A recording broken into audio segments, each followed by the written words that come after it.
Hello everyone, Assalamu alaikum. This is me Ritu and welcome back to another vlog. তো guys দেখতে দেখতে কিভাবে এই রমজান মাসটা চলে যাচ্ছে আর আজকে হচ্ছে ২৭ রমজান আর আজকে আমরা সবাই মিলে যাচ্ছি আমার নানুর বাসার ইফতারির দাওয়াতে।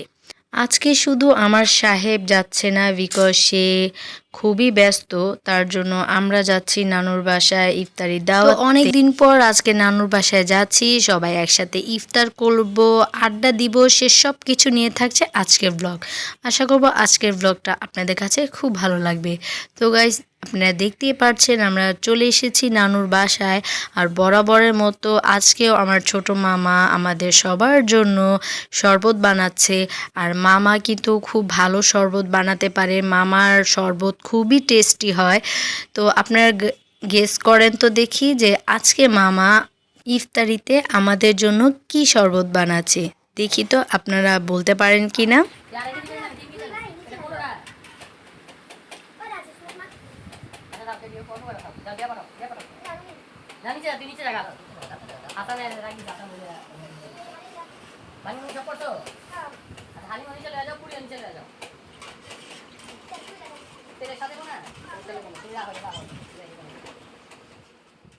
তো আমরা সবাই মিলে আমাদের নানুর বাসার নিচতলায় আমরা একসাথে বসে ইফতার করব। তো এখানে আমি চলে এসেছি আর এসে দেখলাম বৌমারা সব কিছু রেডি করে ফেলেছে। তো আমি জাস্ট বৌমাদের সাথে ছোট আম্মুর সাথে বসে একটু হেল্প করছিলাম, প্লেট সাজাচ্ছিলাম। তো আমি, ছোট আম্মু, ইভা, আমার নানু, আমার মামা, আমার বৌমারা সবাই মিলে আমরা ফ্লোরে বসেছিলাম। আর বিছানায় হচ্ছে আমার জামাই পাপ্পা, আমাদের নতুন বউ, আমার শাশুড়ি, তারপর হচ্ছে শাওন ভাইয়া, তারপর দেন বাচ্চারা একসাথে বসেছে। আর এখানে আমি সব সময়ের মতো আমার হাজবেন্ডকে খুব মিস করেছি। আমি ওকে অনেক বলেছি যে তুমি আসো, ইফতার করে আবার না হয় চলে যেও, বাট ও কোনোভাবেই আসবে না। তো যাই হোক, সাহেবকে আমি খুব মিস করি যখন সাহেব আমার সাথে না থাকে। তো আলহামদুলিল্লাহ আমাদের ইফতারের জন্য প্লেট সাজানো হয়ে গিয়েছে। তো আমরা সবার প্লেট সবাইকে দিয়ে দিয়েছি এবং এখানে আমার ছোট মামা আমাদের সবার জন্য গ্লাসে শরবত ঢেলে নিচ্ছে। আর ট্রাস্ট মি, শরবতটা খুবই মজা হয়েছে। ছোট মামা আমাদের জন্য মহব্বতের শরবত বানিয়েছে আর শরবতটা খুবই টেস্টি হয়েছে। তো এই তো আমি আমার ইফতারি প্লেট নিয়ে বসে পড়েছি। তো আমরা সবাই মিলে একসাথে যার যার ইফতারি নিয়ে বসে পড়েছি আর এখন আমরা অপেক্ষা করছি আজানের জন্য। কিছুদিন আগে তো আমার ছোটামুর বাসায় আমরা সবাই মিলে একসাথে ইফতার করেছিলাম। তো আজকে হচ্ছে আমার নানুর বাসায় আমরা সবাই মিলে অনেক দিন পর একসাথে হয়েছি এবং একসাথে ইফতার করব। আলহামদুলিল্লাহ খুবই ভালো লাগছে। তো আলহামদুলিল্লাহ আমাদের আজান দিয়ে দিয়েছে। তো এখন আমরা সবাই মিলে একসাথে বসে ইফতার করে নিচ্ছি। আর ইফতারি করার সময় আমি ভিডিও করি নাই বিকজ অনেকে আছে যে খাওয়ার সময় আনইজি ফিল করতে পারে বা পছন্দ করতে পারে না, সেসব কিছু মাথায় রেখেই আমি খাওয়ার সময় ভিডিও করিনি। তো মোটামুটি আমাদের সবার ফল ভাজা পোড়া খাওয়া হয়ে গিয়েছে। তো এখন আমরা সবাই মিলে খাচ্ছি হচ্ছে হালিম দিয়ে পুরি। হালিম পুরি খাওয়ার পর আমরা সবাই মিলে যার যার মতো মাগরিবের নামাজটা পড়ে নিয়েছি। নামাজ পড়ে আমরা চলে গিয়েছি হচ্ছে আমার নানুর রুমে। তো সেখানে আবার মুড়ি মাখানো হচ্ছিল, মুড়ি মাখিয়ে আমরা সবাই মিলে বসে গল্প করছিলাম, আবার একটু মুড়ি মাখা খাচ্ছিলাম। মুড়ি মাখার মধ্যে আমার সব সময় জিলাপি খেতে খুবই ভালো লাগে। তো আমি মুড়ি মাখা দিয়ে জিলাপি খেতে খুব পছন্দ করি। আপনাদের কাছে কেমন লাগে অবশ্যই কমেন্টে জানাবেন।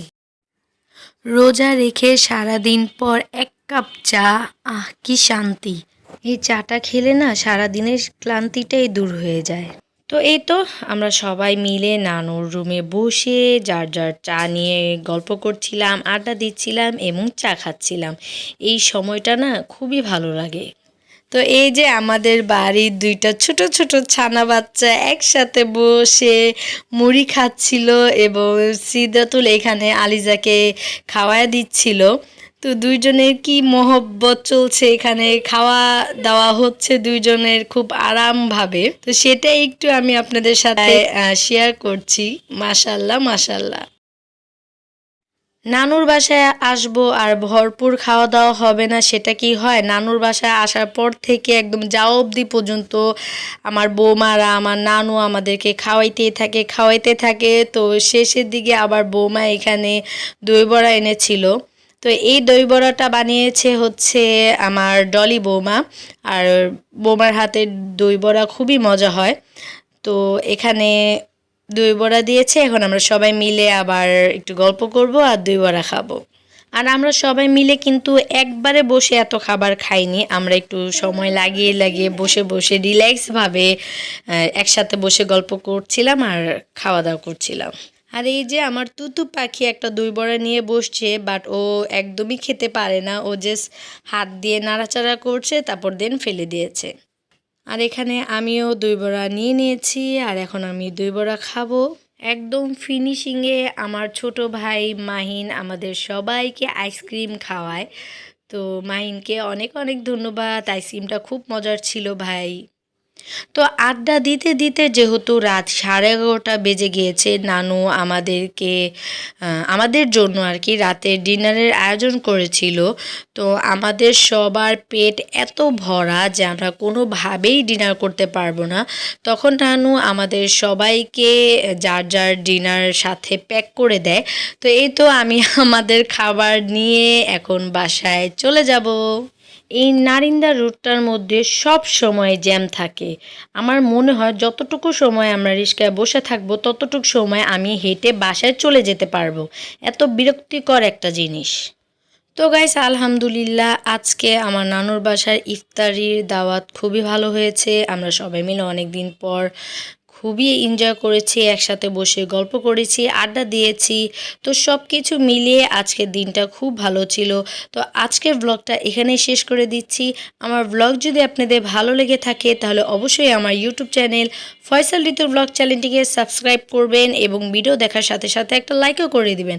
আর আমার ফেসবুক পেজ বাংলাদেশি ব্লগার ঋতু, সেটাকেও ফলো করে দিবেন।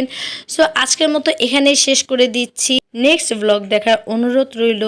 তো আমরা সবাই বাসায় এসে ফ্রেশ হয়ে তারপর ডিনার করতে বসে পড়েছি। আর আজকে ডিনারে ছিল হচ্ছে গরুর মাংসের তেহারি। তো নানুকে, আমার দুই মামাকে, দুই বৌমাকে অনেক অনেক ধন্যবাদ যে ইফতারিতে আমাদের জন্য এত আয়োজন করার জন্য, আমাদের জন্য এত কষ্ট করার জন্য। তো আজকে ব্লগটা এখানেই শেষ করে দিচ্ছি। আসসালামু আলাইকুম, আল্লাহ হাফেজ।